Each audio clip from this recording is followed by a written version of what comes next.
Okay, यदि तपाईको budget 11-12 हजार रुपैयाँसम्मको छ र एउटा उत्कृष्ट स्मार्टफोन खरिद गर्ने सोच गर्दै हुनुहुन्छ भने यो भिडियो तपाईको लागि नै हो। यो भिडियोमा म दुईवटा त्यस्तो स्मार्टफोनको बारेमा कुरा गर्दै छु जसलाई तपाईले 12,000 रुपैयाँ भन्दा पनि कम मूल्यमा नेपाली बजारबाट खरिद गर्न सक्नुहुन्छ।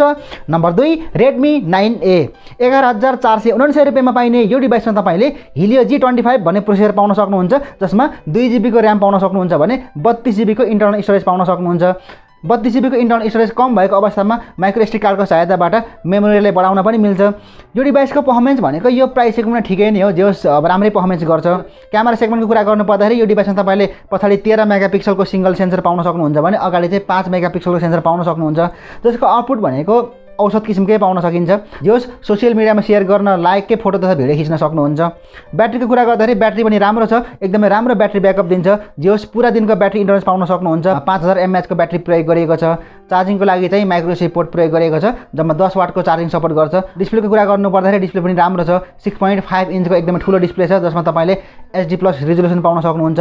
डिस्प्लेको टेक्नोलोजी भनेको चाहिँ IPS हो।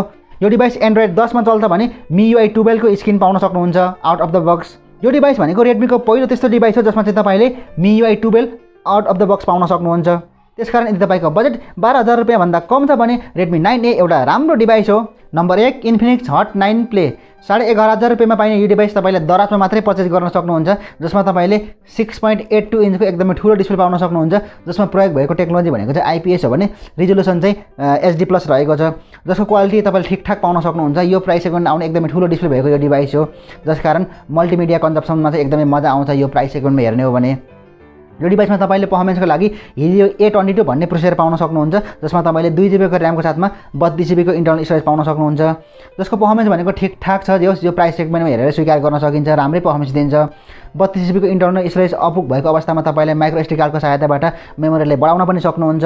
क्यामेराको कुरा गर्ने भने पछाडि 13 मेगापिक्सलको मुख्य सेन्सर पाउन सक्नुहुन्छ भने एउटा चाहिँ VG एउटा एक्स्ट्रा सेन्सर प्रयोग गरेको छ, जुन चाहिँ डेफ मेजरिङमा काम आउँछ। अगाडिको क्यामेरा भनेको चाहिँ 8 मेगापिक्सलको सेन्सर प्रयोग गरेको छ। ओभरअल यो डिभाइसको क्यामेरा पनि जस औसत छ, तपाईले आफ्नो सोसियल मिडियामा सेयर गर्न लायककै फोटो तथा भिडियो खिच्न सक्नुहुन्छ।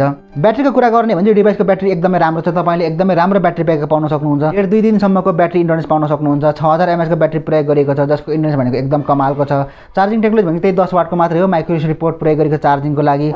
यो डिभाइसको राम्रो कुरा भनेको चाहिँ यो डिभाइसमा फिङ्गरप्रिन्ट स्क्यानर पनि आउँछ, जुन चाहिँ रियर माउन्टेड आउँछ। यो प्राइस सेगमेन्टमा आउने एक मात्र यो डिभाइस हो जसमा चाहिँ तपाईले फिङ्गरप्रिन्ट स्क्यानर पाउन सक्नुहुन्छ। यो डिभाइस एन्ड्रोइड 10 गो एडिसनमा चल्छ। समग्रमा भन्ने हो भने यो डिभाइस भनेको चाहिँ 12,000 रुपैयाँ भन्दा कम मूल्यको उत्कृष्ट डिभाइस हो Infinix Hot 9 Play। यही नै थियो 12,000 रुपैयाँ भन्दा कम मूल्यमा पाइने उत्कृष्ट स्मार्टफोनहरू। यदि यो भिडियोसँग इन्जोय गर्नुभएको छ भने यो भिडियो लाइक शेयर गर्न पनि नभुल्नु होला। यहाँको मनमा कुनै पनि जिज्ञासा सल्लाह सुझाव भए त्यो पनि अवश्य लेख्नु होला। आगामी भिडियोले मिस गर्न चाहनुहुन्न भने ग्याजेट संसार युट्युब च्यानललाई सब्स्क्राइब गर्नुहोस् र सँगै आउने घण्टीमा पनि दबाउन नबिर्सिनु होला। प्रदीप जागरण फेसबुक पेजलाई लाइक गर्न पनि नभुल्नु होला। हस् त अहिले यस भिडियोमा यति नै। मेरो नाम प्रदीप, हामी मिल्नेछौँ अर्को नयाँ एक्साइटिङ भिडियोमा।